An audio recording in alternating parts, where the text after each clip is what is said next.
Today we will discuss the laws of detachment. So we already studied that detachment is of the will and not of action. Actions can go on, but if the will is detached from personal gain, that very action becomes karma yoga. Now, what are the laws behind this? How does it work? There is this very beautiful shloka in the Bhagavad Gita. Tasmat asakta satatam karyam karma samachara asakto hyacharan karma paramapnoti purushaha. Remain detached and yet perform action. And through such action, you will reach paramapnoti. You will reach the highest. So then what are the laws behind this detached action? This is used in so many ways. We keep talking of this, but what exactly is the mental state? And how does it happen? How does Karma Yoga lead to this ultimate purification? You must remember this. Whenever we perform an action, behind it there is a will. Somehow the will is oriented in one particular direction. According to that, our action proceeds. Now, the source of this will is the Vijnanmay Kosh. In your own personality structure, we have already many times studied the Panchakosha model. You are, as it were, enshrouded by 5 sheaths. The outermost is the Annamay Kosh, the body. So the body is just the crust of your personality. And then, after that is the Pranmay Kosh, the vital energy sheath. That is the second aspect of your personality, the external aspect. Beyond this is the Manomay Kosh, the mind. So essentially, you are the mind. Most people do not disidentify from the mind. That is their understanding of themselves. And the fourth kosha is the Vijnanmay Kosh, which is the higher intelligence. And the fifth kosha is the Anandmay Kosh, which is the causal sheath. So these are the 5 sheaths over the Atman. And as a result, this forms your personality structure, as it were. Now, from where does the will arise? The will is a compound between the higher intelligence and the self.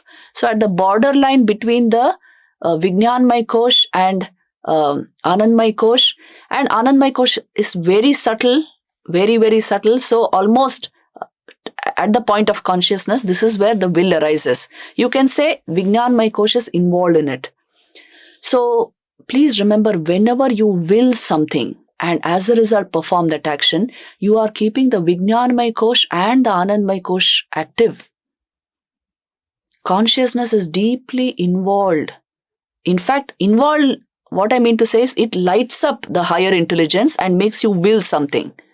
So when you keep these levels of your own personality active, you are living close to the source.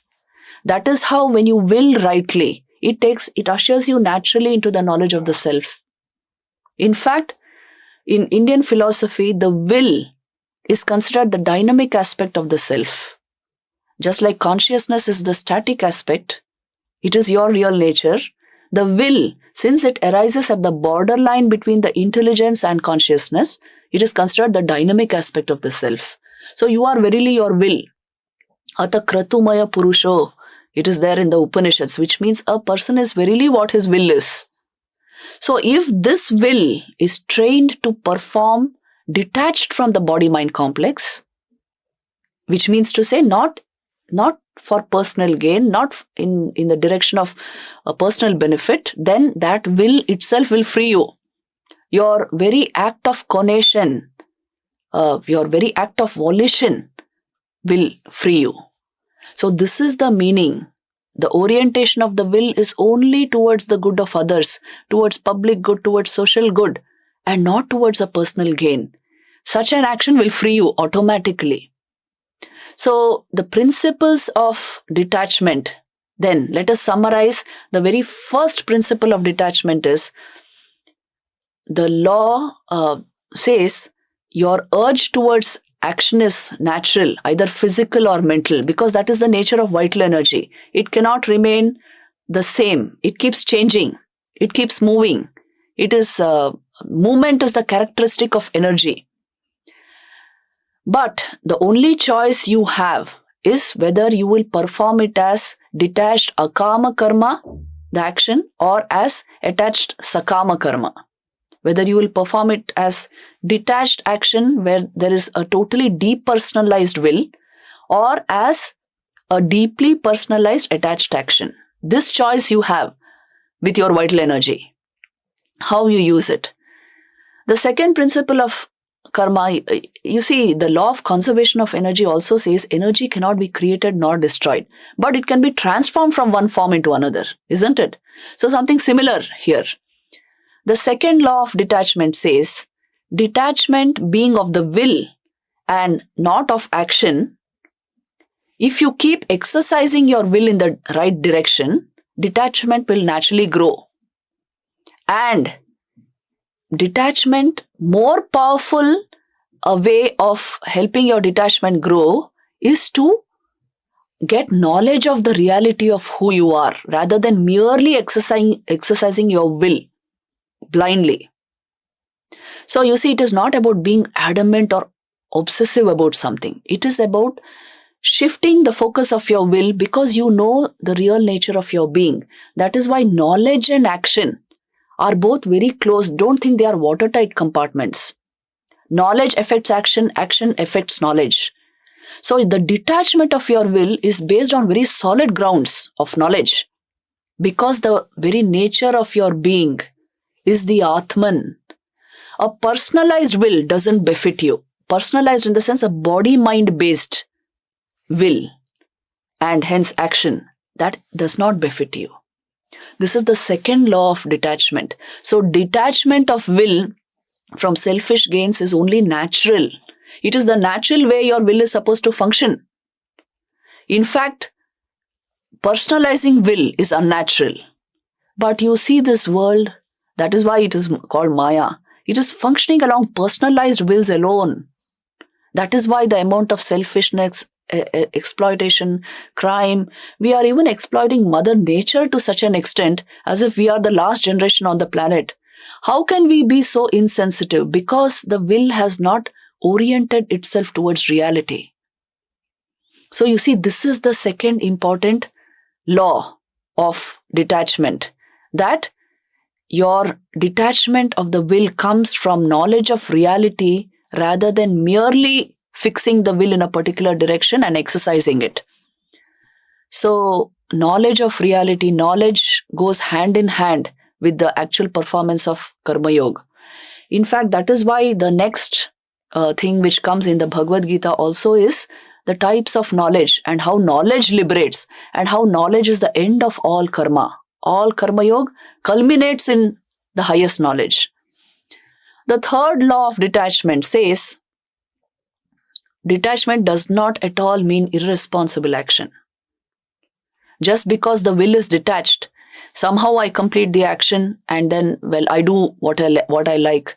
This is not called detachment. This is just insensitivity to duty consciousness.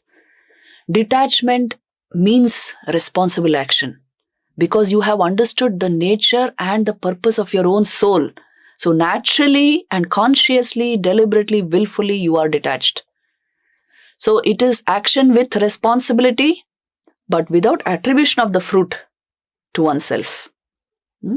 This comes by a deep understanding of one's real identity. Again, I'm telling you, knowledge is like the background track for all selfless actions. Then the fourth law of detachment is, detachment naturally will make the mind calm and stress-free. It is only attached action when you are so much thinking of the consequences of your action and what you will get out of it that the mind remains in a jaded state and the action is affected as a result. If you are writing of an examination, only thinking of what will happen as a result of your success in the examination or of your failure in the examination, you will not be able to recollect the facts and come out successfully. So the mind has to be in a very calm state, and for that detachment is essential. Whatever you are doing, complete focus on that and leaving out everything else. See, actually speaking, this is the natural state of your mind. It is meant to remain focused. The cognitive capacity of the human brain is such, because we are the acme of evolution, that it can stand at one point. It can stand still. But we distract it because we don't grasp these essential principles of life. So remain focused and keep the mind calm, composed, and you will see detachment is only natural. Suppose in any kind of action, whether it is an examination you are writing, an assignment you are giving, a game you are playing, if you are only thinking of the consequences, the mind will become restless. When you stop that thought of the future or the past and rivet yourself in the present, that is when the action reaches perfection. So frenzied work, restless work is not called dynamism. Please understand, these are all the mistakes we make in trying to understand karma, the nature of work. Only the calm and control can truly work. And the type of work you do will not matter. The intention, the motive behind the work is all that matters. These are all the essential laws and principles of detachment. If you work like this, you will enjoy the experience of life immensely.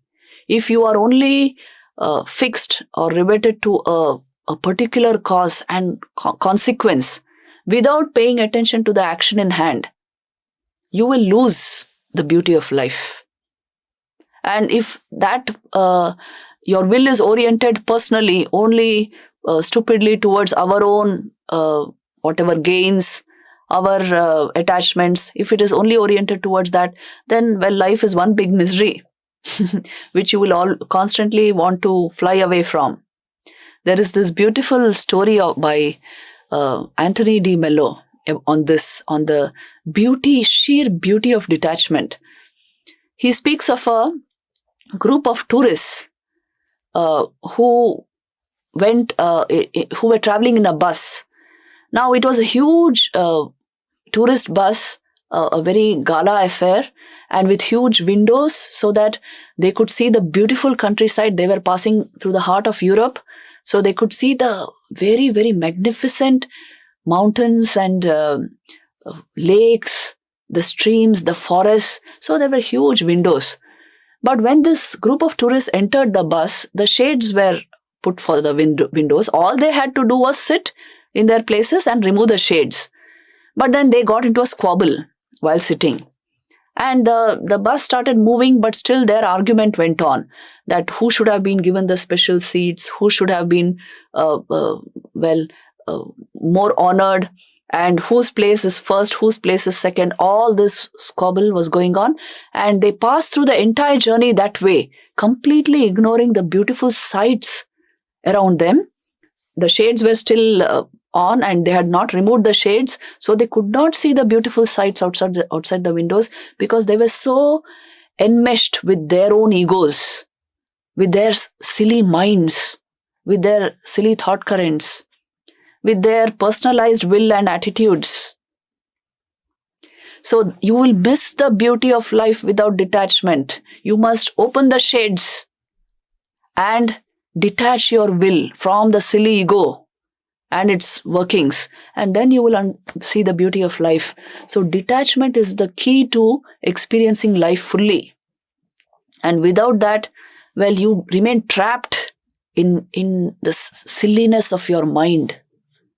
And in the, I don't want to go into all that negativity, but it is an actual trap. It is the trap of Maya, to remain enmeshed in conditioned thought, which has not learned to rise, which is based only on the ego. To live that kind of a life it's really pathetic.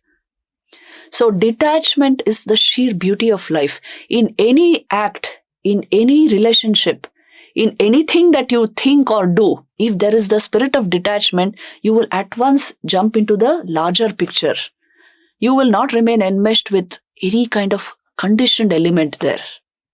And that is the way to experience the joy of life. So examples for this you can see in your own life. Whenever you have been in misery, it is due to attachment. Whenever you have been in joy, it is due to detachment. Check this out and see.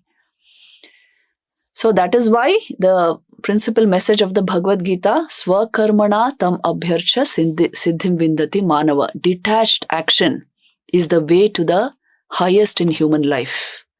Let us grasp this in the first person, and we would have grasped the message of the Bhagavad Gita. I would just like to also point out what Vivekananda says on all this, to give you a better grasp of the subject. He says, the older I grow, the more everything seems to me to lie in manliness. This is my new gospel. Manliness itself means the ability to remain detached and objective. Take your decisions based on your detachment, not on your attachments. Then he says, we are responsible for what we are, and whatever we wish ourselves to be, we have the power to make ourselves. If what we are now has been the result of our own past actions, it certainly follows that whatever we wish to be in the future can be produced by our present actions. So we have to know how to act. Elsewhere he says, nothing makes us work so well at our best and highest when all responsibility is thrown upon ourselves. When we will have nobody to grope towards, no devil to lay our blame upon, no personal God to carry our burdens, when we are alone responsible, then we shall rise to our highest and best. So you see, the onus is all upon you. How you train your equipment to perform detached action, that will decide the course of your life. We will end this video here. Om Shanti, Shanti, Shanti.